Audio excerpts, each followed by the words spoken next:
Ladies and gentlemen, welcome back to These Go to 11. Once again, Nathan Bell. Joining me as always, Zach Bartle. Zach, what's going on, man? Welcome to the Gut Check Podcast. I say that, of course, because we are wrestling with simple technology in a way that usually only myself and Ted Arnold Cluck can do it. But somehow you've joined our ranks now. So, Dude, yeah. Welcome. Thank you. I feel honored and, dejected, and as you put it, thoroughly defeated. Dude, just embrace the rage is what you want to do. Just hold it close to your bosom. And release at the appropriate time. Listen, dude, I'm not feeling super wonderful today either. I am happy. I took the afternoon anyway off to hang out with my son because he's got spring break. So it's Christmas break, which is actually Christmas break because he's at a Christian school, and it's not some happy holidays break like some sellout would do. Right. But so we watched Voltron. Oh, right? Nice. The rest of Voltron. Yeah. Guess how do you think it ends? This is the last season. This is the whole end of everything. How do you think they end the new Voltron? And I don't care. This isn't really spoiler proper. I'm saying after they've resolved the plot and everything. Right. How would you have ended it? You know. I mean, I would have, kind of done maybe like a prologue or something, showing like, what happens in the future and all that stuff. Mm-hmm. That would have been... Yeah, a little epilogue for each character, maybe. Yeah. Yeah, well, they did that. They had toyed a little bit with the, continual normalization of kind of the gay agenda in children's programming. I don't know if you caught any of that. No, because I haven't seen it yet, so... Okay, well, they did it in a way that was like kids wouldn't really notice, like okay. Shiro, the main guy, is like pining over a dude, and my son, I think, assumed it was his brother or just his good friend or something. And there's a couple things like that. Mm-hmm. Well, rando, out of the blue, the final piece of the epilogue, mm-hmm. It's all like, okay, this is what Pidge did, this is what Lance did, and then they show the main guy, the original Black Lion pilot, in a tuxedo with another dude in a tuxedo, and it says Shiro found love and got married, and the two guys like open mouth kiss on the screen for 5 seconds, and then that's the end of the series. Dude. And my kid's like, what just happened? And I'm like, dude, I do not know. Oh my word. Yeah, it was real subtle, and So anyway, and I'm sitting in a car that's running because it's cold up here, and so if I start getting a little woozy, man, I want you to make sure I don't fall asleep. All that's right? Don't put the windows down. Don't put the windows down. Well, I'm outside, so putting the windows down would actually probably help. Give you a little fresh air. Oh man. So man, let's talk about what will bring us up, both of us. What's that? Talk a little about our great accomplishments in the podcasting realm over the past year here. I think you're right. I think that'll help us out. I think that'll get us going. Before we do that, we of course want to thank Mission Aware. We're winding down the year. Hopefully, people got out and they were able to order all their gifts off Mission Aware, give them to their friends and family, and just to have a good time with them, and order the gift cards. As always, we love hanging with Mission Aware and their sponsorship and supporting and all that good stuff. So don't forget to check out Mission Aware. Don't want to belabor it because we do want to talk about the new year. We want to talk about things that are going to happen, but we do want to talk about the old year. We want to talk about 2018 and some of the good, the bad, the ugly. So I'm going to start us off here, Zach, and I'm just going to say I'm super excited that you were able to come on and join as host on the podcast and just be there and bring some class and character to this thing. Because when Greg was on, it was there just wasn't that. There wasn't any class or character. So. Well, I'm gonna say thank you, and you're right. And I think a level of intelligence as well that you hadn't quite reached with Greg, That's as right. well as I don't know. I don't want to say handsomeness per se, but that wouldn't be handsome wrong. Adjacent. Oh man. Well, I don't know. I've heard your Actually, one of my favorite eps ever was the one where you guys went over your year Mm-hmm. and sang my praises because I'd been a guest, you know. So I listened to that every morning to pump me up. That But just I gets don't you know going, huh? if I'm supposed to have these some eps picked out, but I did scroll through, and I acknowledge that there were some Steve Hartland eps before I came on in like late February. Yep. And I'm just going to ignore those. Those didn't count. I assume those are your favorites. They're not mine. That was PB, pre-Bartles. Right. Before the program got saved, you know? Oh man, that's funny. Dude, yeah. So yeah, I mean, I think that was one of the highlights of this year. Definitely going into, early on. You started, was it the beginning of April or the beginning of March? I think it was I think it was early in March. I was Early thinking maybe March. late February, but it could have been early March, yeah. Okay. So yeah, early March. So yeah, I mean, it really was, early in the year, and we have been. I'm expecting a little party, when it's been 1 year. That's right. That's right. You can don't hold your breath for that, but Well, I assume the listeners will throw it. It'll be a sad online party. oh, there you go. It'll kind of be like birthday wishes on Facebook. It'll just, hey, happy 1 year. Oh, man. I'll like set up a fundraiser and like no one will give to it. Oh, dude. So yeah, I my birthday was a few days ago, and I had been seeing that all year. People, oh, donate to this cause, donate to that cause. Instead of giving me a present, donate to. I totally didn't do that. I was like, no, man, I want a gift. I mean, it's my birthday. You can give me the gift. Right, yeah, and like 95% of the people who see your fundraiser, they weren't going to give you a gift anyway. Right. People are like, I see like some guy I went to high school with.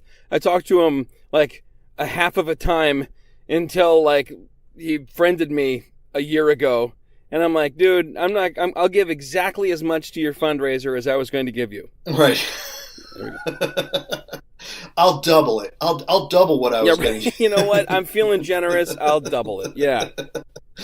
Oh man. Yeah. I find those hysterical. So I totally ignored it, didn't do it, and just kind of let the day roll by. But yeah, but dude, what'd you hit, man? 37, 38, 39, 37. 37. All right. So. Enjoy these years, man. Listen, there's not really a quantitative. No, there is a quantitative difference. That's what numbers are. There's not really a qualitative difference in how you feel. And I'm telling you this from the bottom of my heart, when you're 37 and when you're 40, except there is. It's in your head, and it's in your head, but you can't get it out of your head. Yeah. And man, I swear, the moment I hit 40, I started having aches and pains, and I'm like, I know bodies don't start breaking down at 40 years. It's just in my mind. Right. And at 37, you could even play some, word games, number games, algebra, if you will, and say it's still your mid-30s, right? Right. 35, 36, 37, late 30s or 38 and 39. Yeah. Well, you are in your prime. And I've actually been hitting the gym hard and trying to work out and stuff. So my goal is before the end of the year, I can be back up to, instead of walking the 6 miles that I do every day, running the 6 miles that I do every day. I'll be happy with that. So that's my goal by the end of the year, to kind of get myself going into, those later 30s is being able to hit that again and do that. So we'll see how that happens. You know what might also help? Just pick somebody who's like 15 years younger than you and in great shape, and just make a goal of beating that guy down, before you turn 38. To help the old confidence. That's right. That's right. Just build me back up again. You sneak up on him. It doesn't matter. The ninja move. Right. Pull out your blowgun and get him from a distance. Whatever. Put a little curare on it. All right, you lost me. I don't know what that means. Let me go ask the Sifu. I'm right outside my son's dojo here. Nice. Oh man. So yeah, going back to the EPs. So that was Yeah, definitely let's make much of us. yeah, absolutely. I mean, this is what this is about, right? This is about you and me, man. Um, that one, dude. The two that we had with Turkish on this year, both of Turk. those were great. The one that we did on the Infinity War, and then the one we did on Daredevil. Loved those. So much Nerd fun. Fest. Yes, absolutely. I think anytime we do them about movies or shows, I was talking to a good buddy of mine, Nathan, who does the other podcast, the movie review podcast, and he said, I got a chance to listen to the Dragon Prince podcast you guys did. I really loved it. Thought it was really well done and thought out. So kudos to us on that one. We had a professional critic telling us we did a good job on that. So that was definitely a good one and fun one. And then 2 out of 2 Nathans use these go to 11. who could be wrong with 2 out of 2 Nathans, right?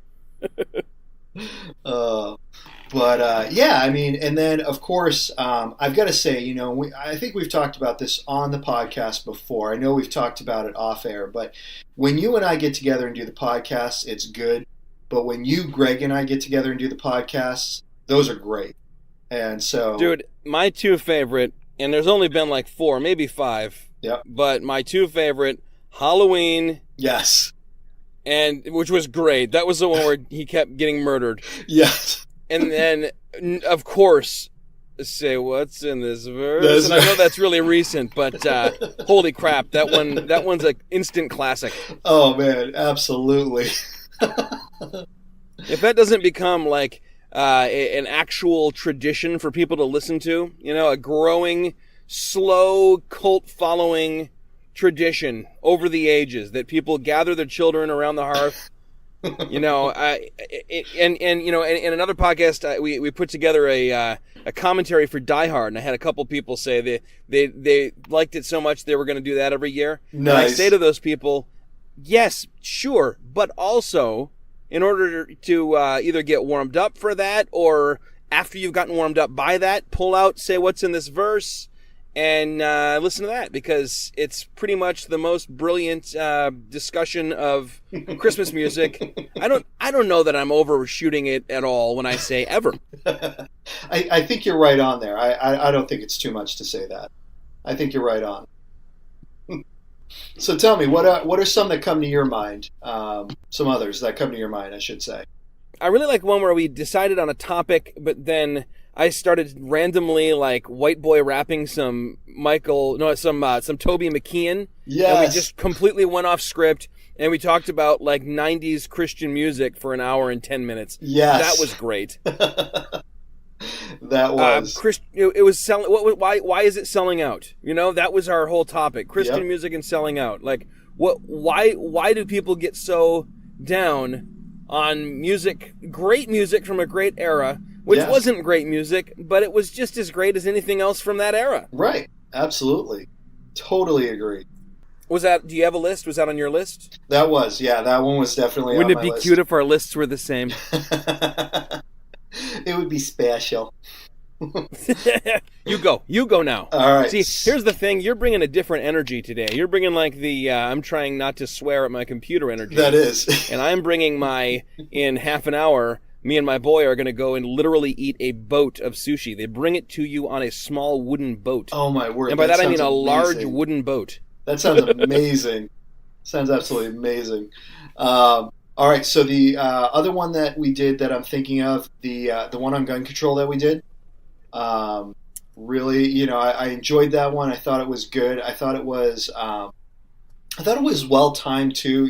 There's so many people that, they're like, oh well, it's too soon to talk about it, or it's too late to talk about it. I felt like we brought it at a good time. We weren't the Goldilocks zone. Yeah, exactly. And with it, I feel like it wasn't. I don't think we were beating people over the head. Like, oh, you need to think this way. I think it was just, this is our perspective on it. This is what we think about it. And I think people just need to be more reasonable and rational when discussing it. So that's one that comes to my mind as, one that really stuck out to me. as one that we did that was well done. So, what's another one that you got?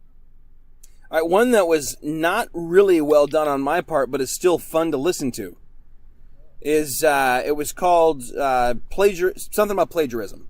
Oh, yeah. It wasn't that long ago. It was a couple months ago, maybe late summer. Yep. Okay, I mean, it was a while ago. But you sent me an article. Yep. And you're like, let's talk about this because a lot of people are talking about it right now. It's kind of a fresh thing and it's interesting. It's right up our alley.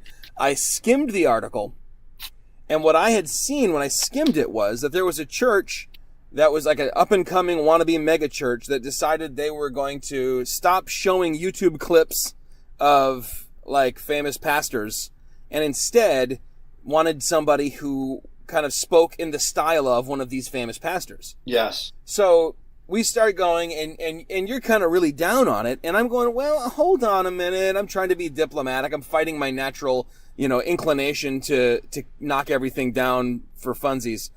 And then as you're talking, I start reading the article here and there, looking for a particular quote that I had seen, and I realize, no. This is actual plagiarism, and that's why Nathan's getting so down on this church. Right. They literally want someone to come and preach word for word like sermons that they saw on Stephen Furtick's Twitter feed yesterday, and just do it themselves. Yeah. And so I had to like try to take that turn like mid-app, and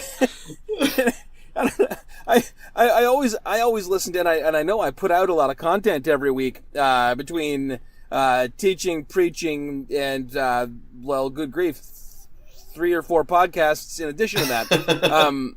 But I always try to listen to stuff because I want to, as someone who speaks a lot, I want to keep away from vocal tics. I want to see if I have a tendency to not listen to somebody or mishear them, or I just want to double check on myself. So Yeah. I go back and listen to it later, and I thought it was hilarious. Just listening to myself like flip-flopping because I'm defending something because I misunderstand it, and then all of a sudden I'm like, wait a minute, no, this is terrible.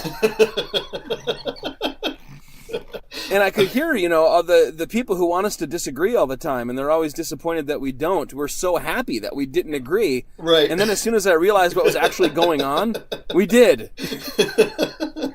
It just came full circle, baby. It just came full circle. Oh, man. So, a couple that I'm thinking of, I think early on, and I don't know that there was anything that really could have been done about this, is I think some of those earlier ones were ones where you and I were getting our groove. I remember there was one that we did, and I can't remember the name of it, but it was one we did at the end of April, and you and I were just texting each other. Oh, it was the one that we did on our favorite books or pastors, dead or alive. Uh-huh. And you and I, we kind of like came back, and it was at that point where it was like, hey, this one was really good. Like, out of all the ones we've done so far, this one was really good. And so I think some of those earlier ones, we were just trying to find our groove and our niche. We didn't want to we didn't want to come out sounding like me and Greg. We didn't want to come out sounding like you and Ted. We wanted to find our own voice in there. And how you and like Stella, we had to get our groove back. That's right. Really. We had to get the groove back. And so, I feel like it was about that April stride where we hit it and we were like, yeah, this is, we've got our own mix now. We've got our own thing going on now. So, that's just kind of some of the ones that were popping into my mind. And again, I don't really remember them specifically, but I do remember it was kind of like, yeah, it was good. It was fun. But there was that one that we just hit it, and it was like, this is it. This is where we got it. So, yeah, I thought a good earlier one was the exile one. Yes, the guy had written about how we Christians have to get ready to live in exile. Yes, I do remember that one. There's a certain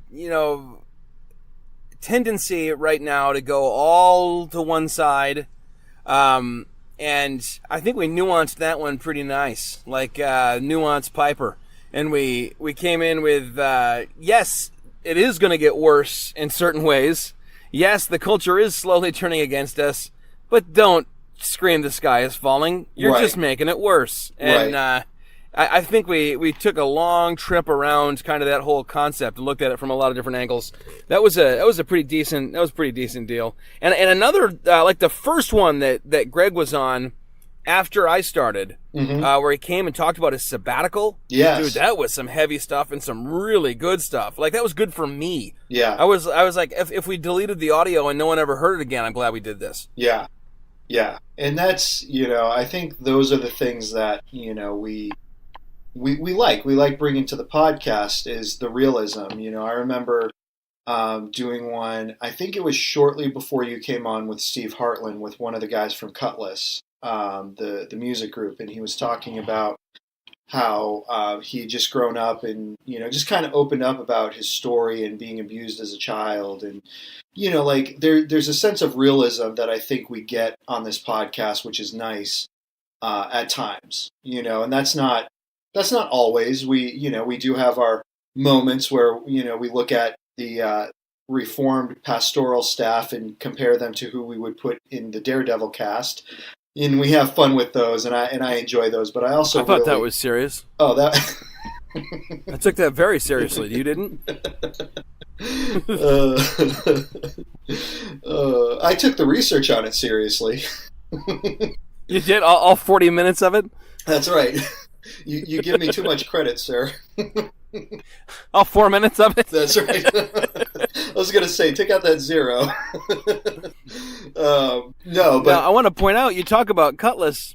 Neither of us has said any of the times we had a guest on.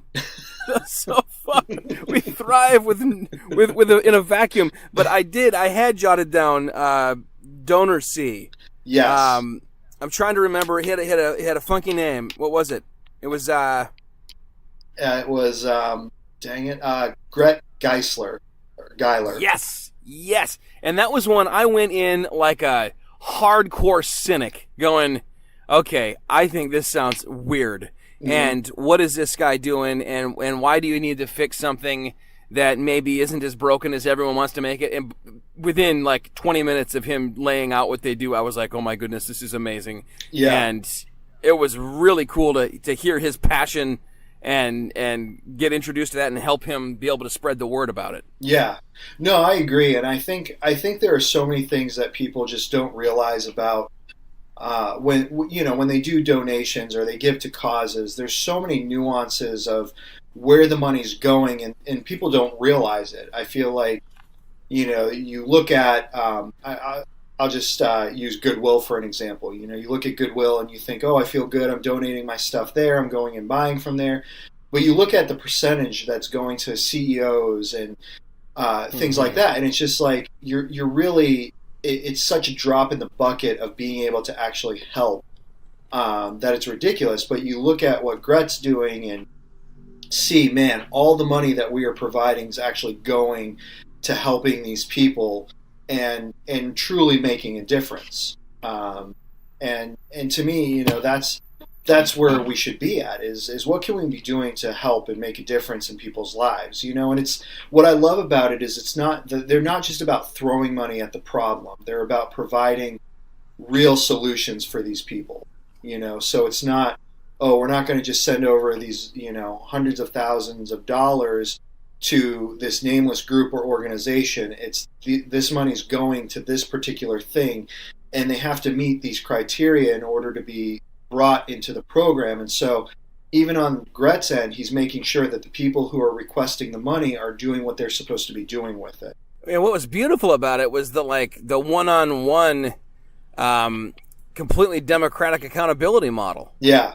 Yeah. I gave the $70 for, that typhoid shot. That doesn't make sense probably, but you know what I mean, for whatever the thing to help and now you show me you doing it. That is just next level stuff. Like, it couldn't have existed 5 years ago. Right. And here we are with somebody not only saying, I have these ideas all the time. I don't know about you, Nathan. Brilliant ideas, like someone should do this. Yes. This happens, and half the time it's stupid if you think it through. It doesn't work. Sometimes it's not stupid. In this case, this guy had to not only go, someone ought to do this, but go, I'm going to do it. And right. I'm going to actually kind of risk it all at the moment to do it, and that's pretty awesome. Yes, yeah, and it really is. Like when you go on to the website and you see the things that he's doing, and you see the follow up and the accountability that's going through it, it really is good, and you know that what your money is going to is making a difference in people's lives, and so it's definitely great on that end. There was one that I was thinking about that talk about one of the really good ones. I'm going to talk about one of the really bad ones, and this is my opinion. The one we did with let me see if I can find his name here. Evan Davids, the atheist. To find his name, did you look on like the bestseller list of the New York Times? No, his book was sitting here on the pile, much like Greg's book was. Your books were sitting in Greg's pile. Why'd you do that? Why'd you have to do that? Why'd you have to go there? I just had to bring it up. I just had to. I'm the Evan. What's his name in this scenario? Just in Greg's mind. Just in Greg's mind. You're Gret in my mind. You know what? I actually went back and listened to that one again. After we last talked about it. Yep. Because I was like, I don't know, was it really that bad? And on the end, I don't think it was a bad conversation. I just think he didn't want to go into it, even though he had contacted you, right, and said, I know what your website or your podcast is about, and I want to be on it. He didn't go into it with any kind of open mind, right. I mean, we didn't go into it with open mind of, hey, maybe we'll be atheists at the end of this thing. Right. But I think we both went into it saying, let's hear what you have to say as far as building your case. Right. And he didn't really say much of anything as far as building his case. Right. He just kind of kept saying, yeah, Christianity is really stupid and backwards. Right. Oh, do you care to elaborate? No. I mean, I'll talk more about how stupid and backwards it is. So it wasn't a failing on our part, I don't think. Yeah.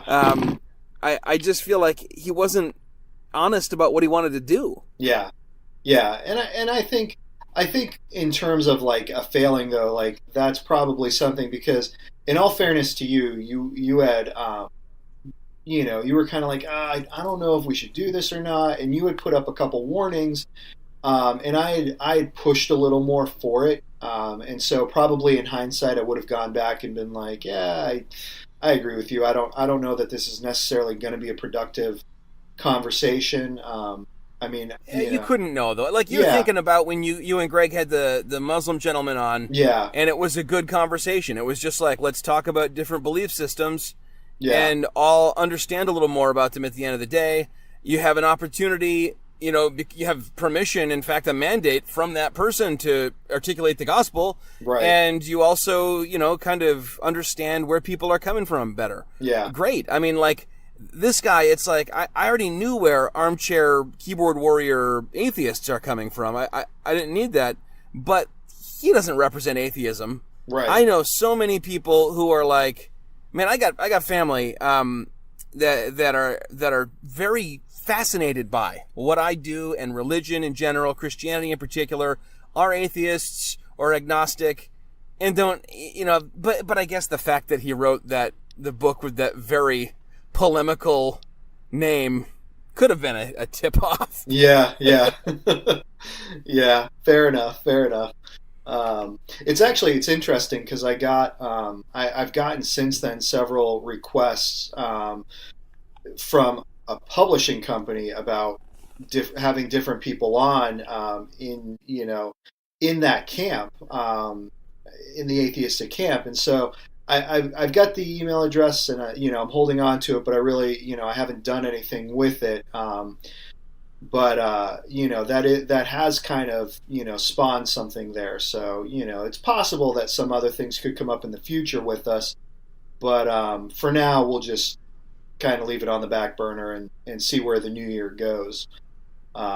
Dude, another good one is Mr. Krotz, and at this point I think we've now named a good half of them. But we're just that good. But when he came in with that graciousness book, and dude, what a joy to talking about yin and yang here. That guy is just, he called me to ask me my opinion on something he was doing with the book, and he was sending out a book proposal. And I must have talked to that guy at my church. I'm just sitting there, and then I went in the chapel. I had to set up chairs, and I'm talking on the phone with one hand, setting up chairs with the other. I talked to him for like an hour and 45 minutes. Oh, that's so cool. Just nice to talk to. I mean, really good guy, really skilled author. Yes. And what I love in that ep is when he just rando goes off on this big long thing about John Newton. Yes. And just so happened to know everything there is to know about John Newton's life, and kind of just threw it at us, and we were like, "Whoa, awesome bonus!" Yeah. and that's one of the things that I would love to have him back on, just to talk about John Newton, because didn't he do like some huge study dissertation thing on John Newton, and that's why he's got so much information on that guy? Either it was a thesis or a dissertation, or maybe it was a book he was researching that he hasn't come out with yet. Yeah. I don't know. Yeah, that guy's written a lot. Yeah, and he's published with a lot of different academic and trade publishers, and really, when I think working writer, somebody who that's just doing the work, grinding it out, I really respect that. Yeah. Like, this is what I want to say, and none of them have been. Donovan rushes in and says, "This is the next purpose-driven life." Rather, they've been all things that there's a niche for and a need, and man, we need more people reading graciousness than most of what's out there. Yes. There's just not this huge rush for it. So yeah, his style really strikes me as super relatable, super readable, super engaging. Yeah, dude, book that guy again. Yeah, absolutely. Well, and you're talking about, or we're talking about, booking him. So, this would be a good time to kind of segue and transition into what we're going to be doing 2019. I'm looking to be more active on social media as much as possible. You and I will kind of sit down and talk about that, because you have, all that information too. So trying to be more active and more available. I think we want to try to do more listener interaction, because, we do have the listener requests. So, Ty Noblet has been huge in getting us questions, and we love answering those questions, and Jared has been doing the same. And so, we definitely want to be more proactive in getting our listeners involved and hearing what they want to hear, because you and I can sit here and, I guess it's been working so far. People have enjoyed it, just talking about the things we want to talk about.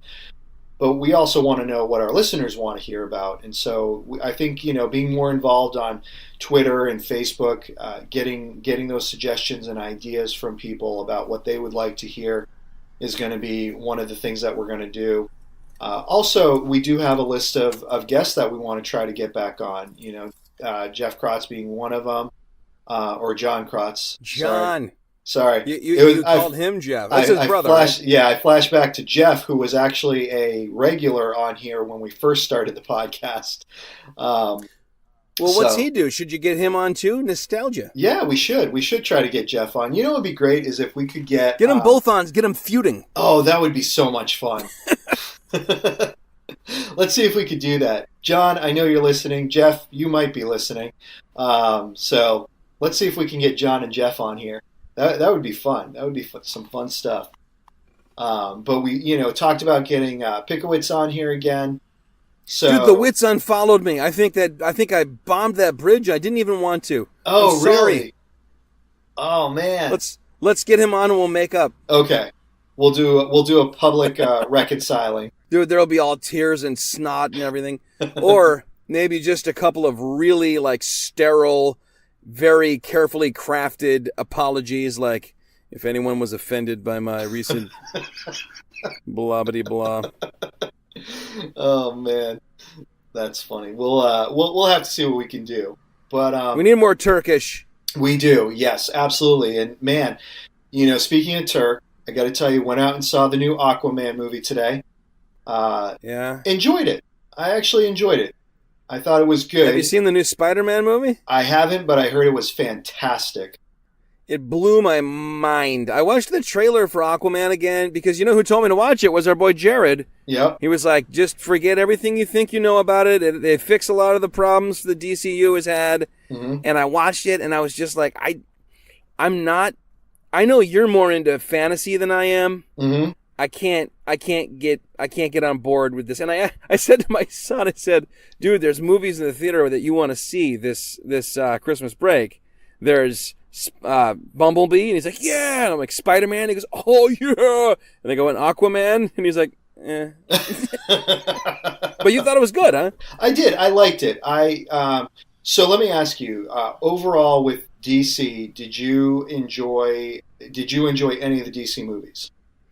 Only Justice League and Wonder Woman. I loved Wonder Woman. Okay. But as far as, Man of Steel, Batman, I wanted to love them all. I did not go in like a lot of people with like my mind made up. I wanted to love Suicide Squad. I like the first half I kind of did. Right.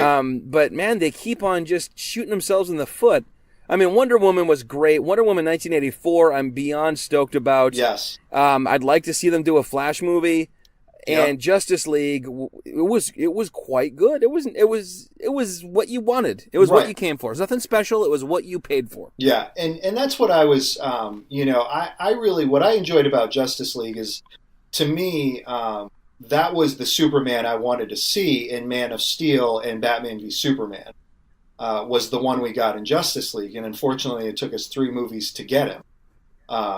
But I liked Aquaman. I thought they did a really good job with the story. It's not the comic book storyline, so there are some variations in there with what's going on in the story, but it worked, and I enjoyed it. I thought it was good. Now, to give you an opposing opinion, Greg did not like it. So you can take that for what it's worth, but Greg said that he didn't like it. He thought the dialogue was horrible. I actually thought the character interactions between the 2 main characters were really good. But maybe to help yourself out, go see like a $5 matinee of it. I mean, I'll just watch it when it's on Netflix. I'll see it. I don't have any like big anything stuck in my craw, but there's a few other movies that are out right now I'd like to see. Yeah. That one's just not high. I'm going to see the Spider-Verse again. Oh, We're nice. going to go and see it 3D and bring my wife this time. Sweet. I honestly think that's tied for my favorite Marvel movie now.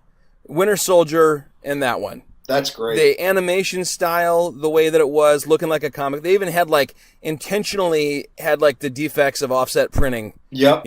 On the screen. It was. And the voice talent, everybody was somebody. It was so good. And I honestly, dude, I loved Spider-Man Homecoming. I love Tom Holland's Peter Parker. Yep. But I don't need any more Peter Parker. I just want more Miles Morales. This guy, he's such a great Spider-Man. And he's got such a cool, the fact that his dad's the police officer, and I love that they've got him like a private school student, so you have the kind of semi-independence, of him being at boarding school, but he also lives nearby, so you can have a lot of parental interaction, which they did this with Robin in the 90s. They sent him away to boarding school, which kind of opened up some new plots. And I don't know, I just feel like this is kind of the best of the old Peter Parker, and also mixing in a very new generation vibe. I really liked it. Nice. And dude, they recreate a bunch of the iconic scenes from not only the Tom Holland, but Andrew Garfield and Maguire Spider-Man movies at the beginning to tie the continuity together with everything. That's great. And the assumption is it's just happening in different multiverse, universes. It was good, man. It really, really was. Yeah, I'm looking forward to it. That one was recommended to me by several different people, and so I'm looking forward to seeing that one. I will definitely see that one at some point while I'm on break. So, yeah, I'm looking forward to that. But we kind of got off on that to say that we definitely want to get Turk on again, and we've got some. Some other comic book movies coming out that we want to have him on for too, but getting his views and opinion on other things as well. I mean, he was huge in blogging and tweeting and just he's like all the that original stuff. Christian blogger. This guy, Yeah. I don't know if he. I don't know if he wants to get back into it, but we probably could get him to. I think he really just likes getting on and saying stuff that the most controversial it'll be is pissing off DC fanboys or Right. vice versa.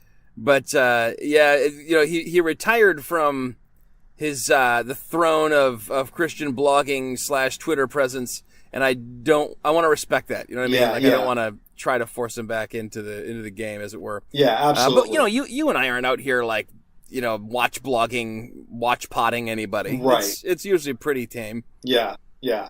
No, but we will definitely have him on. Because after I edit out all your F-bombs. I know, right? Oh man. So definitely gonna get Turk back on. Greg is gonna be consistently joining us once a month. I am going to be working to get him possibly on twice a month. I know. Just give out his home phone number and tell people to call him and That's demand right. it. Dude, that would be amazing. He would kill me. Yeah, you'd be under church discipline like pretty quick there. Oh man. But of course, there are some others that we've had on from the past that I think you would be interested in having on too, like Chris Date. Do you remember listening to any of our podcasts we did with him? Tell me some topics. I may. So the ones that he's most notable for are what's the theological term? Basically, oh crap! What's that theological term? It's I'm drawing a blank now. This is how rocked my mind has been today. But he talks about basically hell being totally destroyed at the end, so people will not be annihilationism. Yes, thank you. So I do remember that one. Yeah. Yeah. So, but people have actually requested having him back on again to talk about annihilationism, and he was just a really cool guy to have on. I mean, he was really chill, and when you hear just some of the things that people in the Reformed community and outside the Reformed community have said about him and said to him, like. And of course we only get these short little glimpses, but I know every time he's been on the podcast, he's just been more than nice and cordial, and it's been great having him on and speaking to him. So, like to get him back on, give you an opportunity to talk to him and chill with him, and we have such a backlog of guests. Elise Fitzpatrick, which you kind of did a little bit of research when we did our Daredevil podcast, the Reform Community one. But Elise has been on our podcast several times, and so I'd love to get her back on the podcast as well, talking about some of the things that she's seeing and facing in the Reform community. Particularly with all the Me Too issues that are coming out with things, and just getting that woman's perspective on here. So. We just definitely have a lineup of great guests we would like to have back on. But I think, as you put it, our core is you and I, and so just keep rocking the ones that we do together and putting those out there. Who was the guy who came out on the Breaking Bad one to try and convince either you or Greg? I don't remember that they needed to take in the whole scope of Breaking Bad for all of its theological, anthropological So that was complexity. Yeah, so that was so Josh Mitchell was the one who was there for the Breaking Bad. So that would be great. I know he's been watching Better Call Saul, so maybe getting him on with you to do. As have I, dude. Yeah. I am a Better Call Saul fanatic. Yeah. So I'll definitely see if I can hook up with him and get him on here to do Better Call Saul. That would be a great one to do with you. So yeah, absolutely. So we've got some good ones in the works, and we're looking forward to a great 2019 year. Absolutely, and just listen. If you have an idea, get on that thing on our website, fill it out. But we're not definitely going to do it. Right. And if we do it, we might do it a little bit later. Yeah. I say that because sometimes people are like, hey, you didn't do my thing yet. Right. How come you didn't do my thing? And we're like, well, that was actually this morning that you suggested it, but Right. we're thinking about it. We're working on it. Yeah, absolutely. Yeah, and we do, like, we do try to get to them, but it is like, if we've, I mean, really, like, we've got our recordings kind of lined up and set, and so, if you're sending us a suggestion, it could be, it could be a couple weeks, but depending on if we have a line of speakers where we've had to coordinate our times and all that stuff, I mean, it could be a couple months. So, but dude, I know that you've got to get to your boy, and you guys have to go eat literally a boatload of sushi. And so Oh, yeah. I am. You know what? Yeah, You know what the name of the restaurant is, Nathan? It's called Sushi All You Can Eat. dude. Why mess with simplicity? Right? It's a minimalist Asian aesthetic, even in naming philosophy. Oh man, dude, that's great. All right, dude. Well, this has been fun as always. Great recap of the year. Looking forward to a great new year. The next time we will record, it will be 2019, and so looking forward to getting into the new year with you. So until next week, Zach, we just rocked the Casbah. These go to 11.